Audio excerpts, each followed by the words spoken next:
สวัสดีค่ะพ่อแม่พี่น้องสวัสดีFCทุกท่านเนาะค่ะกลับมาพบมาพอกับเจตาพารวยคือเก่าค่ะในช่อง YouTube เนาะคลิปนี้เจตาก็จะวางแนวทางของฮานอยค่ะฮานอยเห็นอยู่นี่ประวัติของเจปากแดงเด้อค่ะมีไผใดไผมานไผตามน้ำเพิ่นบ่เจปากแดงเพิ่นก็เข้าไปอยู่รอบนึงเด้อค่ะเมื่อวานนี่วันที่11เนาะวันที่11รอบพิเศษเพิ่นเข้าไปพิเศษ3ตัวออก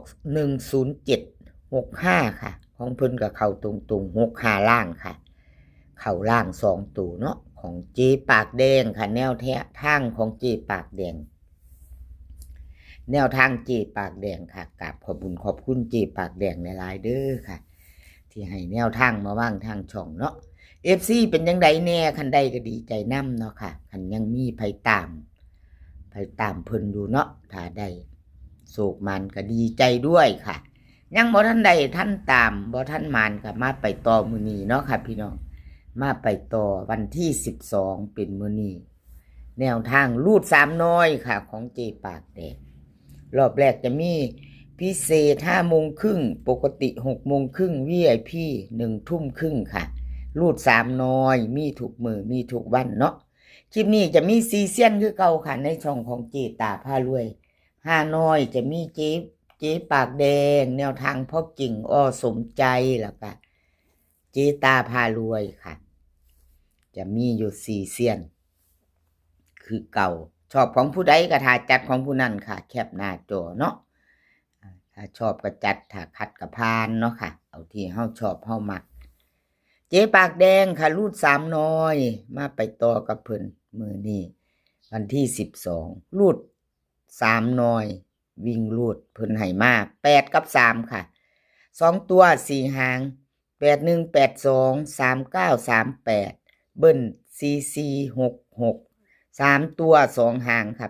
882 339วิ่งรูดเพิ่นเด่นทอกันเด้อค่ะเจปากแดง8กับ3เด่นเท่ากัน2ตัวค่ะ2ตัวเน้น82กับ39 3ตัวเน้น882ค่ะหางเดียว3ตัวเจปากแดงเน้นให้ชอบก็จัดค่ะแคปหน้าจอไผจะไปต่อรูด3น้อยมือแรงกับเจปากแดงเนาะค่ะไปต่อกับเพิ่นก็แคปหน้าจอไว้5น้อยมีทุกมือออกทุกมือเนาะค่ะรูด3น้อยในช่องของเจตารูด3น้อยพิเศษปกติ VIP ค่ะกับขอบคุณเจปากแดงค่ะที่ให้แนวทางมาว่างทางช่องของเจตาเนาะค่ะกับขอบพระคุณเป็นอย่างสูงเลขทุกตัวเอามาวางเพื่อเป็นแนวทางค่ะโปรดใช้วิจารณญาณในการรับชมเป็นอย่างสูงเนาะรับชมรับฟังเป็นเพียงแนวทางค่ะอะไรก็เกิดขึ้นได้เป็นเพียงแนวทางมีเขามีรูทเนาะค่ะ FC ทุกท่านเห็นอยู่นี่แนวทางของพ่อเก่งค่ะแนวทางพ่อเก่งลูก3น้อยหมู่บ้านนี้เพิ่นเข้าไปรอบปกติเนาะค่ะ2ตัวบนปกติ3ตัวออก668ล่าง89ค่ะของแนวทางพ่อเก่งเข้าไป68ตัวเน้นตัวเจาะพร้อมเด้อพี่น้อง2ตัวบน68เพิ่นเข้าไปเนาะค่ะเข้าบนเข้าไป1รอบค่ะแนวทางพ่อเก่งFC มีไผใดไผตามเพิ่นบ่น้อค่ะมีไผจับตามองแนวทางพ่อเก่งบ่หาหน่อยเนาะถ้ายังบ่ทันตามบ่ทันชอบก็แคปหน้าจอไว้พิจารณาค่ะถ้าชอบก็จัดคัดก็ผ่านแคปไว้ไปพิจารณาเบิ่งเอาที่เฮามักเนาะค่ะกับขอบคุญขอบคุณแนวทางพ่อเก่งค่ะที่ให้มาว่างทางช่องของเจตาเนาะแนวทางของเพิ่นมือวันที่12มาลุ้นกันใหม่ไปต่อค่ะลูด3น้อย3น้อยมื้อแรงวันที่12แนวทางพ่อเก่งนะคะลูด3น้อยวิ่งลูดค่ะเพิ่นให้มา8กับ2ตัวค่ะ2ตัว4หาง8180 2726เบิ้ล88กับ22 3ตัวค่ะ280 226 วิ่งรูด8กับ2ค่ะ8กับ2เด่นทอกัน8กับ2วงกลมให้เด่นเท่ากันเน้น80กับ26ค่ะ3ตัวเน้น280ค่ะหางเดียวแนวทางพ่อเก่งไปชอบแคปหน้าจอไว้ค่ะ FC ชอบก็จัดไปเนาะค่ะพิจารณาฮานอยมีทุกวันให้แก้มือทุกวันเนาะพี่น้องรูด3น้อยในช่องเจตากับขอบคุญขอบคุณ FC หลายๆค่ะที่เข้ามาติดตามรับชมรับฟังเนาะเข้ามากดหัวใจกดไลค์กดแชร์ให้เจตาทุกคลิปทุกมือเนาะกับขอบคุญขอบคุณหลายๆค่ะบ่ว่าจะเป็น FC เก่า FC ใหม่เนาะค่ะที่เพิ่นเข้ามารับชมรับฟังชอบแนวทางเดียวกันเนาะพี่น้องชอบแนวทางกับพิจารณาชอบของเซียนใดไปกับเซียนใดเนาะแคปหน้าจอไว้รูด3น้อยสมใจรุดไปละค่ะสมใจครับขอโทษขออภัย FC แทนสมใจวันที่11เมื่อวานนี้เนาะค่ะแนวทางของเพิ่นไม่เดินเนาะบ่เข้ามาไปต่อมือนี้เจตาเป็นกำลังใจให้คือเก่าค่ะกับขอบคุญขอบคุณสมใจบ่ว่าจะรุดจะเข้าเพิ่นก็ให้แนวทางมาวางทางช่องของเจตาอยู่เนาะค่ะกับขอบพระคุณเป็นอย่างสูงเป็นกำลังใจให้กันและกันคือเก่าค่ะสมใจค่ะรูด3น้อยวิ่งรูดเพิ่นให้มา5กับ8ค่ะ2ตัว4หาง51 50 57 57กับ86 2ตัวค่ะเบิ้ล5588 3ตัว2หาง550 575วิ่งรูดค่ะเด่น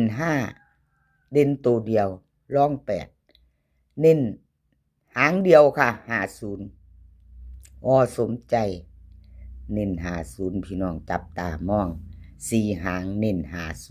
50เบิ้ล5588เนาะ550ค่ะหางเดียว3ตัวค่ะ FC ชอบก็จัดเนาะค่ะสมใจชอบก็จัดขัดก็ผ่านเนาะจับตามอง3น้อยสมใจมาเด้อค่ะมื้อแรงมาเด้อ3รอบเขาทั้ง3รอบเลยเนาะมื้อแรงเนาะสมใจเนาะรุดต่อกันหลายงวดอยู่ค่ะก็เป็นเรื่องธรรมดาเนาะค่ะเป็นเรื่องธรรมดาขอโทษขออภัยเจตาพารวยค่ะเจตาพารวยวันที่11ที่ผ่านมาเนาะค่ะ11ของเจตาก็รุดไปขอโทษขออภัยค่ะแนวทางเจตาบ่เข้าวันที่11เนาะขออภัย FC ผู้เพิ่นเข้ามารับชมรับฟังแล้วก็มาให้กำลังใจเนาะเพิ่นชอบทางเดียวกันบางคนเพิ่นก็ว่าอยู่ดิอันเพิ่นก็บ่ได้อันนั่นดอกเนาะเพิ่นเข้ามาฟังเป็นมวลๆไปซื่อๆนะพี่น้องมวลๆไปเพิ่นก็บ่ใครอันนั่นเนาะอันฟังอยู่ฟังไปฟังเพิ่นๆไปเบิ่งผู้นั้นผู้นี้ไปซื่อๆแต่เพิ่นก็บ่จัดเนาะเพิ่นก็บ่จัดเพิ่นก็ว่าฟังไปให้กำลังใจม่วนดีไปเบิ่งของผู้นั้นผู้นี้เนาะ เพิ่นก็ย่านบ่หมานเด้อพี่น้องว่าบ่ย่านบ่หมานย่านบ่เข้าย่านหลุดย่านบ่เข้าบ่ว่ากันเนาะพี่น้องบ่ว่ากันดูเพื่อความฟังความเพลิดเพลินเบิ่งผู้นั้นผู้นี้ใส่กันก็สิม่วนดีคือเพิ่นว่าตัวแต่ละคลิปเนาะเบิ่งของเซียนนั่นเบิ่งของเซียนนี่ผู้นั้นเข้าผู้นี้หลุดบ่ว่าไปชอบแนวทางเดียวกันจัดไปค่ะชอบก็จัดเบิ่งไปขอบบุญขอบคุณที่เขามารับชมรับฟังเป็นกำลังใจให้เจตาเนาะค่ะ